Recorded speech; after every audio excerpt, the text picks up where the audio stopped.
Não é nada de pegar só o livro e ler, não. Você recebe do mundo espiritual. Então, o que você vai ver aí, coisas que eu recebi do mundo espiritual e passei para o meu próximo, para o meu semelhante. O que a senhora sente quando faz aquele trabalho de cura com as pessoas? Energia que não tem fim.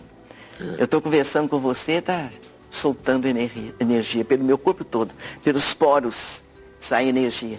Todos nós temos energia. Todos nós temos. Aí é que você, sendo verdadeiramente espírita, você vai entender por que você deve ajudar os outros. Por que a senhora acha que foi dada essa missão para a senhora? Porque é uma missão, a senhora trabalha muito. É porque nós não nascemos naquele berço, né? Nem eu, nem você, nem nossos irmãos. Nós já existíamos. Estamos aqui de volta. E através das reencarnações, nós vamos chegando à perfeição. Essa é a nossa obrigação. Nós estamos aqui na Terra para fazer a nossa perfeição, buscar o nosso progresso espiritual. E o melhor caminho é a caridade, é o amor ao próximo, é o respeito à vida, é o respeito a Deus, é o respeito ao semelhante, ao nosso próximo. O nosso próximo pode ter sido o nosso filho e pode voltar a ser nosso filho, nossa mãe, nosso irmão. Então você não é uma pessoa estranha para mim. Você é uma alma querida que foi me buscar lá longe para eu falar daquilo que meu coração está cheio. Eu quero agradecer a Deus a oportunidade de estar aqui. Então, nesse campo, o doutor Mazini me orientou e eu comecei a trabalhar. A minha casa encheu de gente, eu não tinha pretensão de curar. Eu queria falar do bem que eu estava recebendo da espiritualidade. Eu queria falar, os espíritos existem e se comunicam conosco. Isso não é fantasia. Isso é a vida, a nossa vida. Então, eu fui sendo assim, acho que percebida. O pessoal observava que a casa encheu de gente e eu não tinha mais aonde botar gente. Aí tivemos que criar um centro espírita. Frequentamos alguns, mas não dava conta. Criamos, então, a Casa do Caminho. Há quantos anos a senhora tem a Casa do Caminho? Tem 32 anos, a Casa do Caminho, mas eu já trabalhava antes. Trabalhei em outros centros, mas eu precisava... E pessoas de todos os tipos procuram a senhora, tanto com carência emocional, perda de parentes, doenças. Quer dizer, perfeito. A senhora, na verdade... a senhora e seus médios, porque a senhora tem ali uma legião de pessoas que ajudam, né? Atendem as pessoas e dão o conforto que elas estão precisando. A doutrina conforta, Ana, porque ela orienta, ela esclarece. Não é esse conforto de uma conversa amiga tão somente. São as benesses do céu mesmo que descem, energias novas que levantam o espírito, porque quem sustenta o corpo é o espírito. E todas as enfermidades começam no espírito. Se a gente cuidar, a doença não chega no corpo. Porque Deus nos criou para sermos felizes. Nós não nascemos para sofrer. Nós, a humanidade, estamos muito distantes de Deus, do cumprimento das nossas obrigações com Deus, com Cristo, com a vida espiritual. E com esse mundo mais violento de hoje, que cada vez fica mais... Existem mais médios, enfim, a gente sente... Eu não sei se as pessoas têm mais liberdade hoje para falar a respeito de mediunidade, ou se existem mais pessoas com esse dom, né, com essa benesse de poder pensar nos outros mais que em si mesmo. Existe sim. Muitos médiuns bons escondidos por aí. Às vezes não podem abraçar a doutrina espírita, porque todo mundo é médium, como o nosso garotinho falou ali. Todas as pessoas são médiums. É presente de Deus a mediunidade. É a chancela divina para a alma. Deus criou o espírito. Os seus pais lhe deram apenas o corpo físico perecível. O dono desse corpo, que pensa, que raciocina, que ama, que perdoa, que é inteligente, é criação de Deus. E Deus não criou nada descartável. O espírito prossegue. Então ele traz lá de Deus a mensagem do Pai, a chancela divina. Vá, meu filho, desça a escola abençoada da terra, vai entregar aos seus irmãos o meu recado.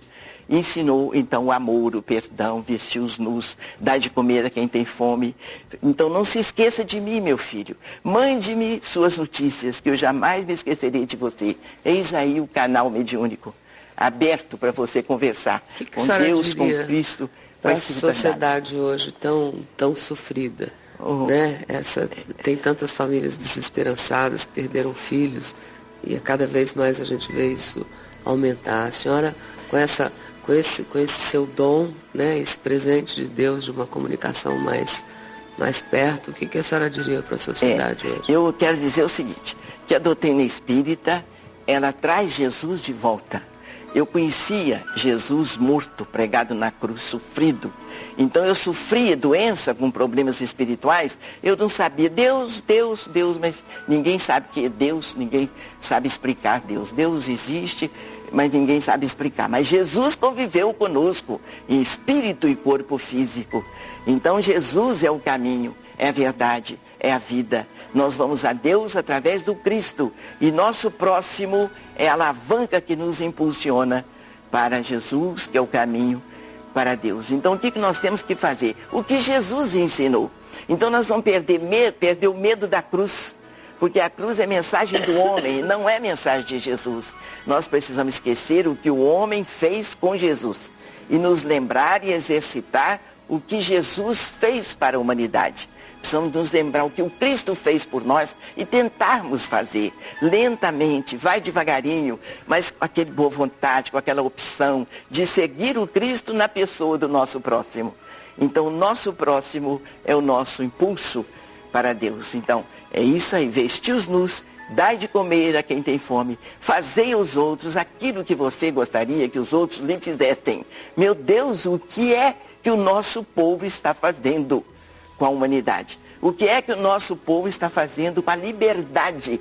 Nós precisamos agradecer a Deus a liberdade que nós temos de poder falar. A gente não podia falar.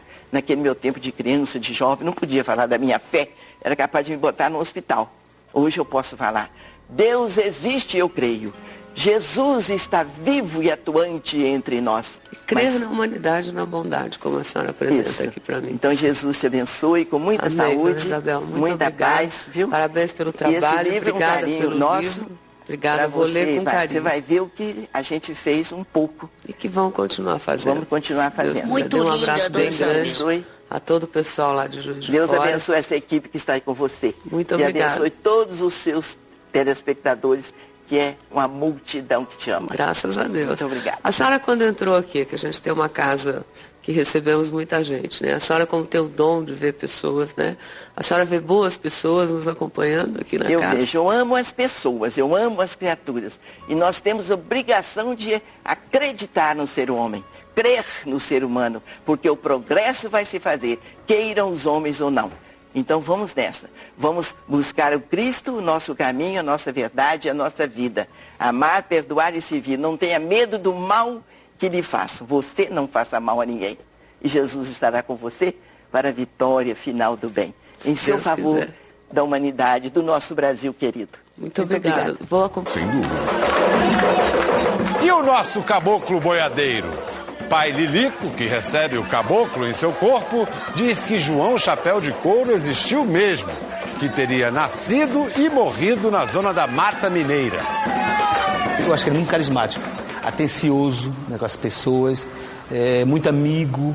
Eu acho que o mais marcante desse caboclo, a humanidade dele, que ele tem essa capacidade de ter essa relação com toda a comunidade, de ser amigo das pessoas. Pai Lilico não permite que a incorporação do boiadeiro seja filmada. Ela ocorre nesse quarto, cercada de mistério. Demora, mas o boiadeiro sai.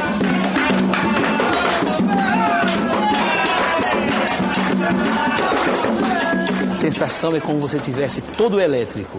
A sensação começa, uma eletricidade total no seu corpo. Você sente seu coração desse tamanho, o coração começa a crescer todo, você se sente gigante, você vai crescendo. E aí começa a visão falhar, aí é a hora que ele entra em transe. Os filhos de santo de Pai Lilico também incorporam no terreiro do boiadeiro. A minha entidade se chama um caboclo de pena, seu Juremeiro. É um caboclo agressivo, é um caboclo nativo.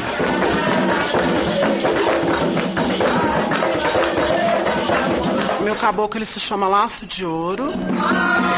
Minhas pernas bambeiam, falta o ar, eu tenho vontade de correr, eu segurar em alguém, me apoiar em alguém.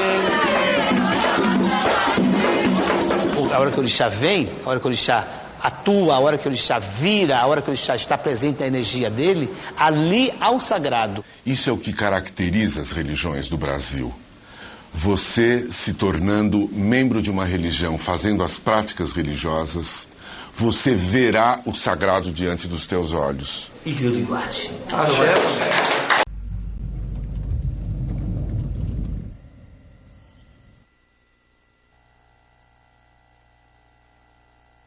Tem relação com alguma dessas pessoas aqui? São as que estamos aqui? Hoje, em Fator Desconhecido, existem pessoas capazes de se comunicar com o além? Na minha primeira sessão eu não consegui dormir a noite toda. O ponteiro disse que estava enterrado atrás de mim. Escavei o chão e desenterrei um cadáver. É possível gravar a voz de alguém já falecido? Minha menininha. A primeira palavra da fita foi mamãe. Eles são pura inteligência. A necessidade de ter a filha viva os faz acreditar nesses fenômenos. Saiba mais sobre as psicofonias, a prática Ouija e os médiuns. Eu recebo a vibração do espírito. Esses relatos subjetivos dele dizendo que são espíritos, por que não validá-los? Seguidores e céticos nos mostram as últimas tendências relacionadas com o mundo dos espíritos. Projetamos para fora o que temos dentro de nós. A capacidade de projeção do cérebro é infinita. Os que acreditam e os cientistas se enfrentam cara a cara. Novas evidências e casos extraordinários são submetidos a testes exaustivos para tentar esclarecer os enigmas mais antigos da humanidade.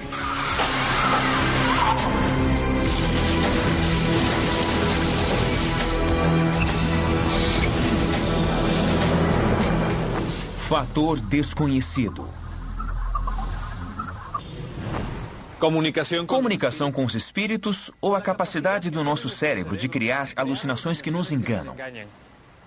Hoje conheceremos as últimas teorias científicas sobre o dom que algumas pessoas supostamente possuem, o de comunicar-se com os mortos. A comunicação com os mortos é uma antiga tradição da humanidade.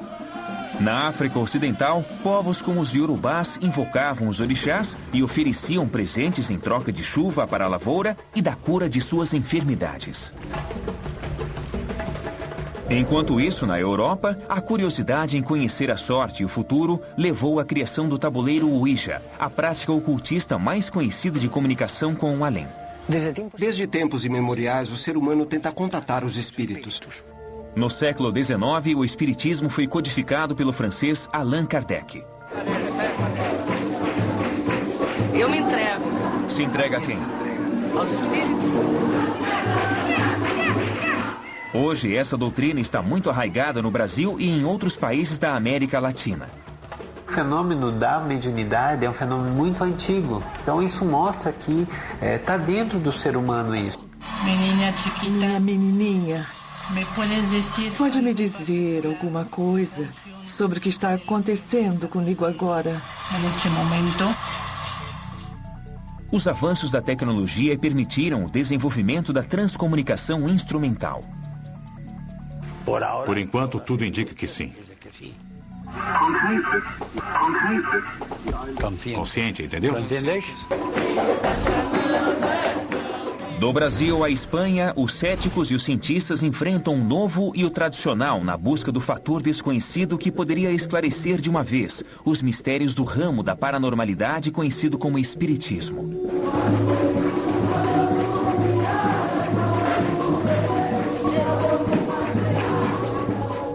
Estamos perto de descobrir se um ser humano vivo pode entrar em contato com um morto. Em Curitiba, o espiritismo está vivo com uma mistura de crenças africanas, cristãs e indígenas.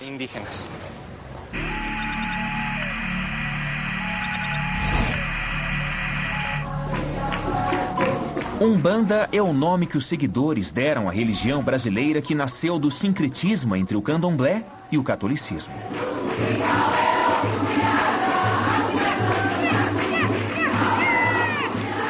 Entrega. O que acontece? Entrega. Eu me entrego totalmente para o que vier. Se entrega a quem? Aos espíritos.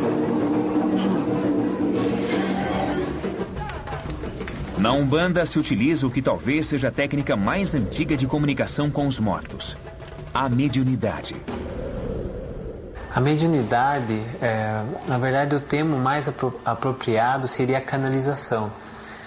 Mas a mediunidade é o contato com supostas entidades espirituais ou então seres da natureza. Ao entrar em transe, os médiuns incorporam entidades espirituais, como os orixás. Para cada orixá existem rituais, músicas, mas a lei que os rege é a mesma.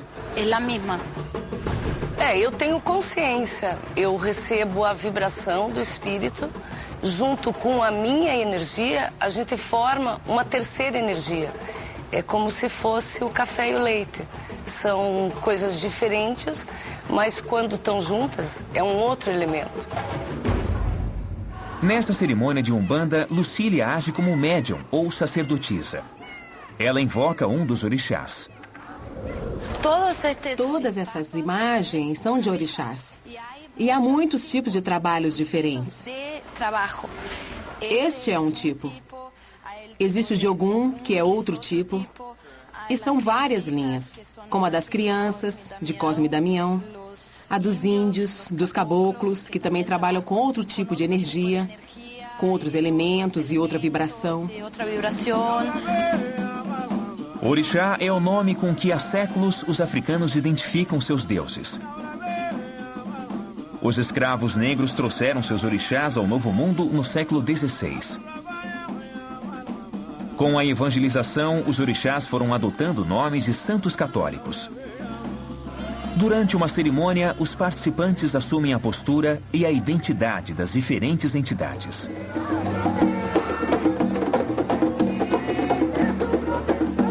Relato subjetivo de pessoas que também utilizaram, por exemplo, drogas ou então entraram em estado de profunda meditação, eles têm muita similaridade entre um e outro, porque em todos eles estão implicado o quê? Um estado ampliado de consciência. Reginaldo Iraoka é espírita e parapsicólogo, especialista nos estados e transe dos médiuns nessas tradições brasileiras. Há anos, ele estuda os médiuns que vivem situações inexplicáveis.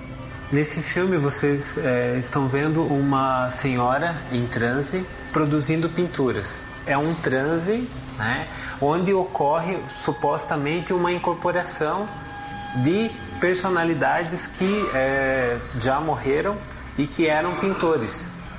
O transe é um fator psicobiológico, né? Então dá para perceber visualmente assim de que a pessoa entrou num transe. A alteração de temperatura, a alteração também de regiões que são ativadas no momento do transe. Então tudo isso são fatores que ocorrem fisicamente com ela. Uma coisa muito interessante e relevante da mediunidade é o quê? Que o médium ele entra no transe e sai do transe. O que não acontece em fenômenos de psicopatologia. A pessoa entra e não consegue sair. O lado subjetivo desse fenômeno é o quê? Que possivelmente sejam entidades espirituais.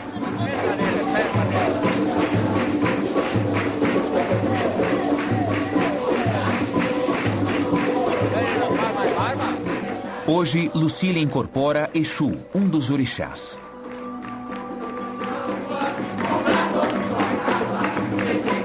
Eu escolhi ser Exu.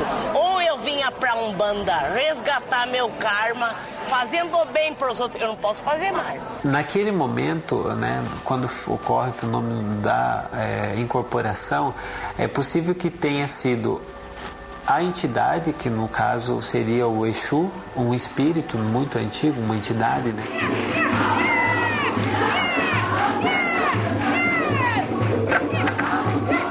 Na verdade, eu não tenho importância no momento. A minha consciência, ela não chega a se manifestar. Eu, às vezes, estou incorporada e o meu pensamento, eu tenho, mas ele não se pronuncia. Ele não aparece.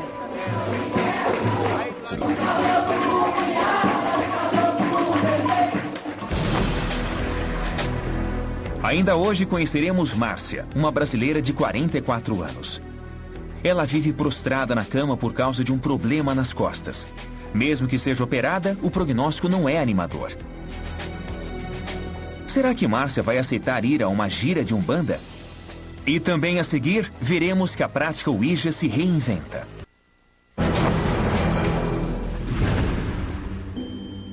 Depois de séculos de censura religiosa, uma técnica praticada pelas irmãs Fox se tornou popular na América.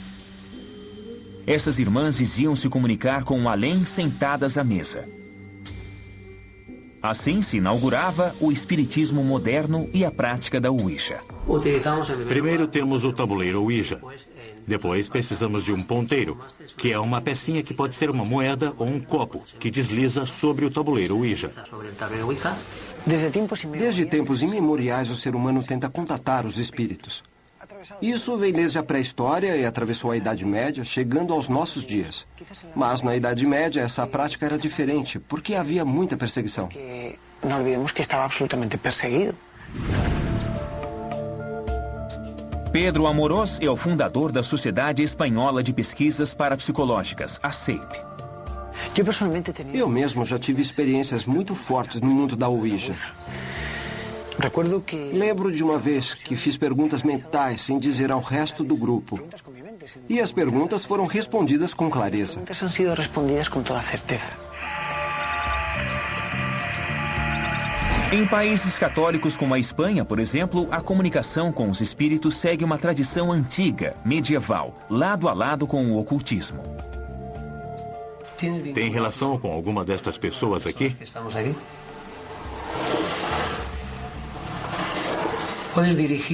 Pode apontar a que pessoa você está vinculado? Atualmente, na cidade de Alicante, existem grupos de pessoas que se reúnem para realizar sessões de Ouija.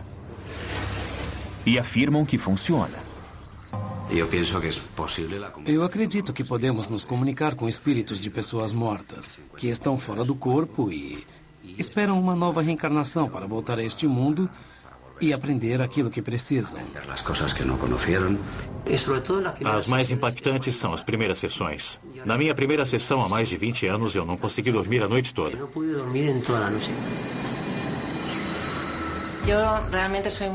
Eu sou muito medrosa e esses temas merecem muito respeito.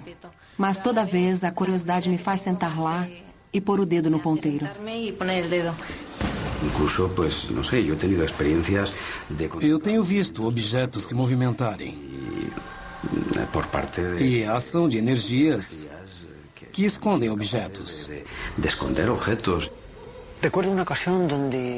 Lembro de uma vez em que estávamos num lugar chamado Cerro de la Inquisición e o grupo que estava praticando a Ouija começou a se comunicar com um espírito que havia sido executado lá. Então, o copo começou a dizer que estava enterrado atrás de mim e a indicar o lugar.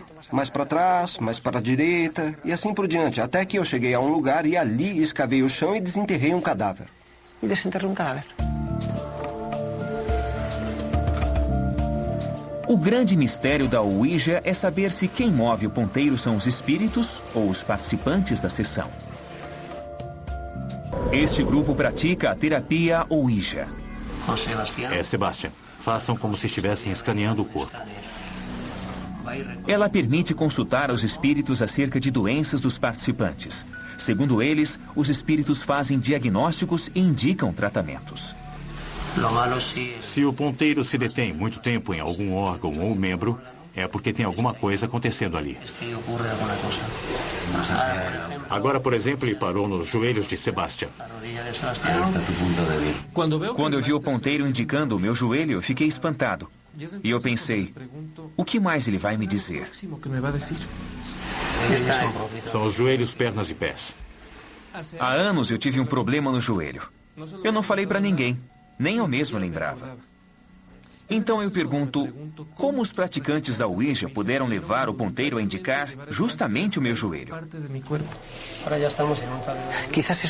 Talvez os impulsos neuromusculares que o praticante produz levem a Ouija a se mover, mas de uma forma guiada.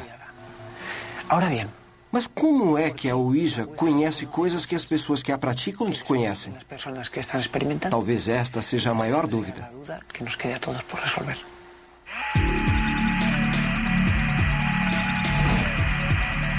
Nas Faculdades Integradas Espíritas de Curitiba existe um grupo de psicologia transpessoal.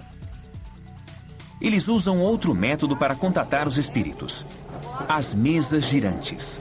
A dinâmica consiste em que algumas pessoas, ao colocarem suavemente suas mãos sobre a mesa, mentalizem para que a mesa se mova, com a ajuda de um suposto espírito. É como se a matéria do corpo dela e a matéria da mesa sumissem ou então se integrassem. No momento em que eles fecham os olhos e a mesa gira, depois a sensação é que ela e a mesa é uma só. Depois de entrarem em contato com os espíritos, os participantes colocam letras e um ponteiro sobre a mesa. E o ponteiro começa a se mover pela ação desses espíritos sobre os participantes. A certeza da multidimensionalidade do homem. Para todos os irmãos, eu senti uma energia muito forte correndo e uma alegria assim imensa. É difícil você tentar transmitir em palavras. As mesas fluíam, simplesmente fluíam, né? Andavam, giravam, tomavam o destino que bem queriam, né?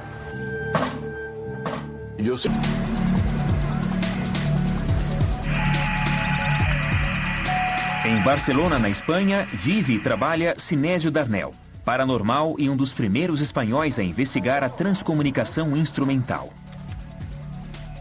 Eles, lo que sea. Sejam o que forem, eles são pura inteligência. São inteligentes. Mas para se manifestarem precisam de uma energia. Esta energia pode ser acústica, um ruído ambiental, ou uma onda sonora hertziana. Eles pegam a onda hertziana, modulam, manipulam, transformam em voz e daí gravam.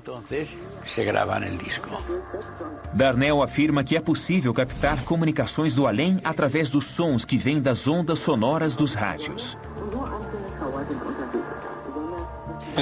Então, podemos dizer que você acredita que isso existe? Sim, creio. Acredito. Não posso demonstrar, mas já tive provas mais que suficientes. Eu acredito. Tive respostas e reconheci vozes de amigos falecidos e de familiares que me disseram nomes, datas.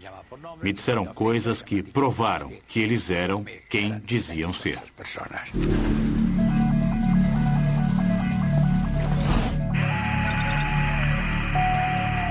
Nos arredores de Niza, na França, vive o casal Drey. Por muitos anos, eles moraram no México, mas voltaram a seu país depois de uma enorme perda que mudou a vida deles. Estou chamando Karine, por favor. Resposta: bonjour. Ela responde em francês. Bom dia.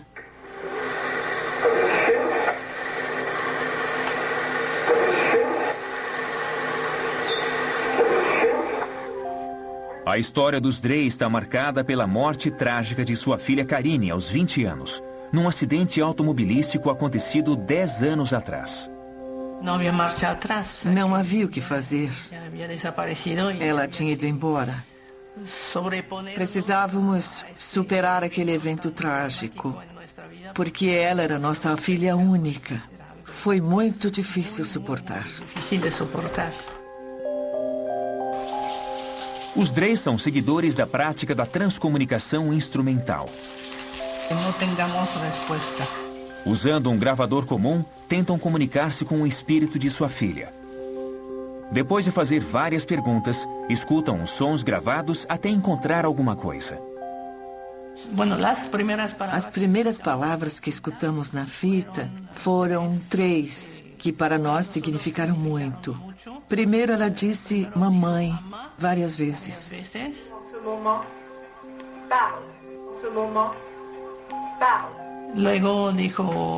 Depois ela disse o seu nome, Karine.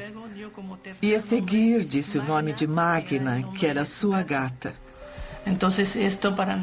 Para nós, isso era um sinal de que o vazio que existia já não importava tanto. Porque ela podia se comunicar conosco. Karen podia comunicar-se com nós.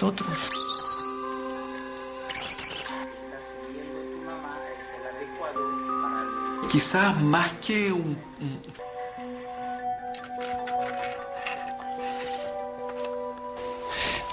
Você tem provas físicas, psicofonias? Tenho sim. Estas são fitas matrizes. Durante vários anos, Sinésio Darnell coletou gravações com supostos espíritos. Ele as chama de psicofonias. Aqui eu pergunto em que situação eles se encontram. Quisiera me dijerais qual é vuestro estado.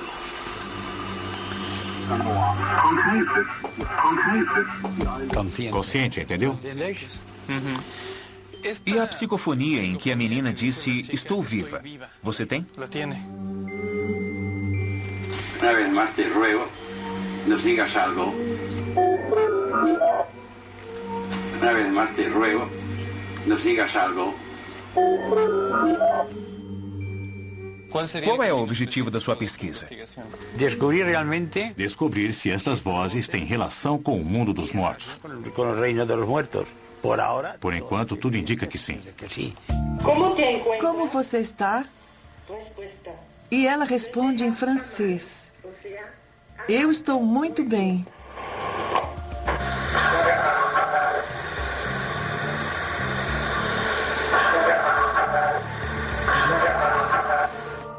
É possível acreditar que o áudio gravado pelos Drey tem respostas de Karine, sua filha morta? Pode mandar um recado para o papai? Ela responde em francês. Meu pai é admirável.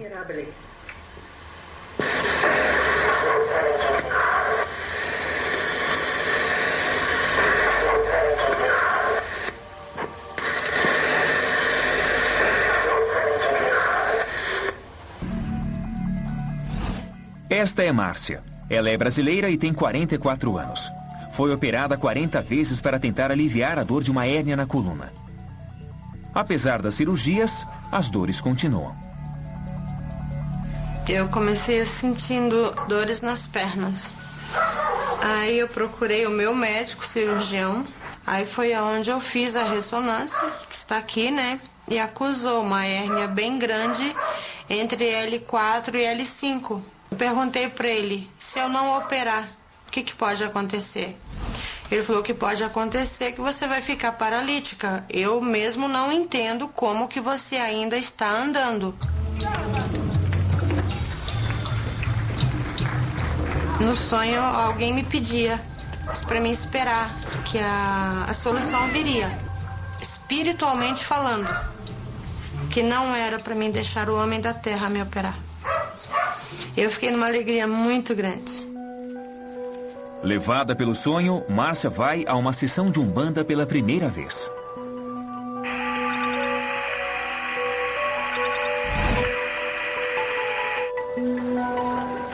Hoje, como em todas as quintas à tarde, os seguidores da Umbanda se preparam para uma cerimônia na qual serão realizados rituais de cura através dos orixás. Esta é uma casa de Ogum, que é São Jorge. Ele é o espírito dirigente da casa. Todos os trabalhos feitos na casa começam por ele. Ogum, sincretizado na Umbanda como São Jorge, é considerado o deus da guerra, protetor dos guerreiros e também o deus do ferro, da metalurgia. É o arquétipo do poder de conquista da civilização e tem personalidade violenta, viril e disciplinada.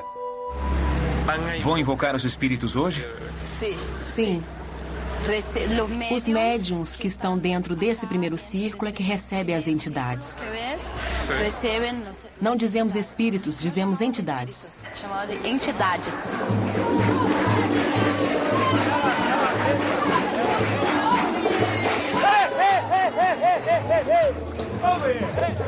Márcia precisa se submeter a outra cirurgia delicada. Os médicos acham que pode ficar paralítica. Atrás de uma saída, esta tarde, ela se entrega às entidades da Umbanda. O que você espera que aconteça com você fisicamente? Eu ficar curada, definitivamente. Definitivamente curada? Com certeza. Eu creio nisso. O centro de Umbanda, ele tem muita a característica social de ajudar as pessoas que vêm da sociedade com algum problema, seja físico, seja de ordem emocional ou espiritual. Os médios invocam as entidades. A cerimônia passa dos cantos e danças à cura. Márcia se coloca no centro do terreiro, onde será submetida a um ritual de cura dirigido pelo Pai de Santo.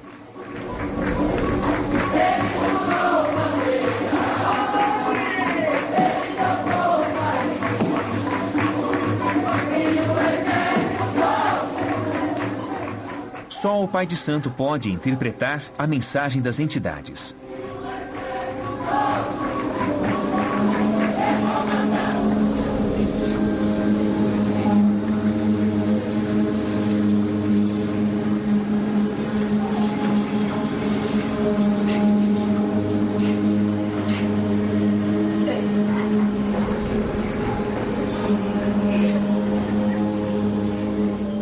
Sentia coisa assim, sabe? Como se fosse um médico me operando. Aí, quando ele passou a mão nas minhas costas e o outro conversando comigo ao mesmo tempo, eu comecei a não sentir o chão, sabe? Aí eu pensei, ai, tá acontecendo a cirurgia, né? Que bom, tô me livrando do problema, né? Nós não temos conhecimento suficiente para dizer que seriam espíritos ou seriam só a capacidade, digamos assim, da pessoa ali. Talvez seja os dois ao mesmo tempo. Talvez seja o fenômeno de espíritos ali, né? Entrando num corpo, né? Um corpo e se manifestando. Esses relatos subjetivos dele dizendo que são espíritos, por que não validá-los? Como eu te disse, uma sensação de levitação. Aí veio aquele calor interno, como se fosse uma chama me queimando por dentro. Começou dos pés até a cabeça, depois desceu da cabeça até os pés. Quando chegou nos pés, eu já não sentia dor na coluna. Eu entrei com muita dor lá dentro. Posso dizer que agora que eu sou totalmente sem dor. Eu senti assim uma paz interior que eu não sinto há muitos anos. Há muitos anos. Talvez até essa paz que me faltasse por tantas cirurgias que eu fiz, né? Então eu posso dizer que eu saí outra pessoa lá de dentro. Enquanto as entidades da Umbanda livraram Márcia de seu tormento, o parapsicólogo brasileiro Reginaldo Iraoka fazia medições procurando possíveis alterações no ambiente. Só que quando existe um estado alterado de consciência, esse estado alterado de consciência pode disparar o fenômeno de psicocinesia. E esse fenômeno pode afetar o equipamento, ou seja, os espíritos que os médios entram em contato. Este software é um gerador de números aleatórios. Quer dizer, ele cria sequências numéricas ao acaso. Quando o padrão se afasta do aleatório, é um sinal de que a mudança foi produzida pela consciência de alguma pessoa. Ele mostra uma numeração aqui dizendo quais as frequências de números de zeros e 1 que está sendo emitida. Né? Então nós estamos aqui dentro de uma normalidade. Né? Então essa normalidade vai até 2500 mais ou menos. A partir de 2500, aí começa a haver uma anomalia no equipamento. Algo que não deveria acontecer está acontecendo. Né? Ou seja, a consciência possível do grupo daqui está afetando esse equipamento.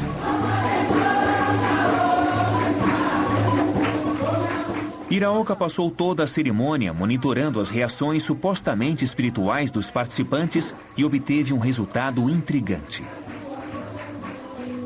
E no último experimento que foi feito, deu um resultado estatisticamente significativo, mostrando que algo que não deveria ocorrer, que a gente chama de anomalia, estava ocorrendo.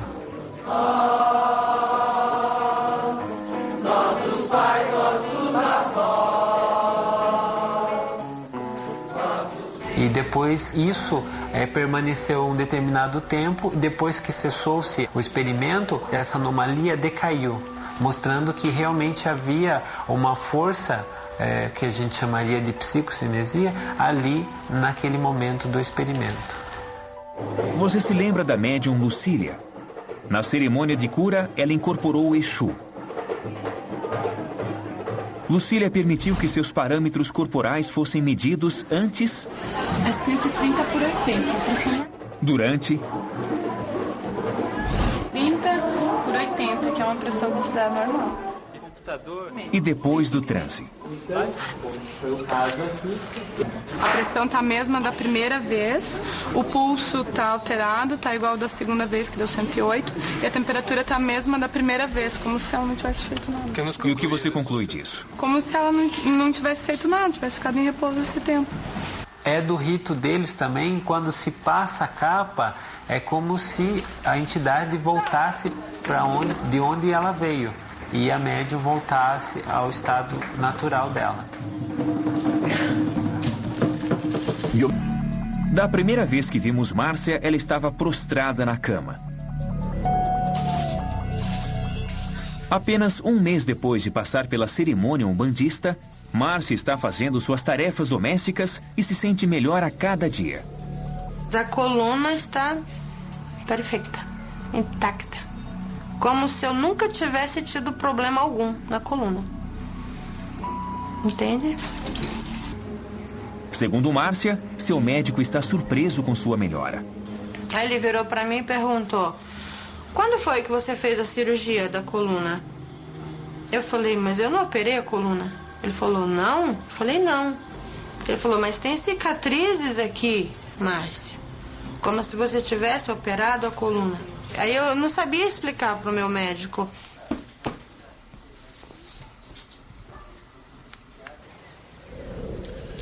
Durante esse programa, redescobrimos tradições populares, antigas práticas ocultistas e, pela primeira vez, documentamos novas técnicas paranormais que os seguidores utilizam para se comunicar com os mortos. No entanto, até hoje, os céticos e os cientistas só aceitam que essas comunicações acontecem dentro do nosso cérebro. Mas até que se prove o contrário, continuaremos fascinados com os mistérios dos contatos com o além.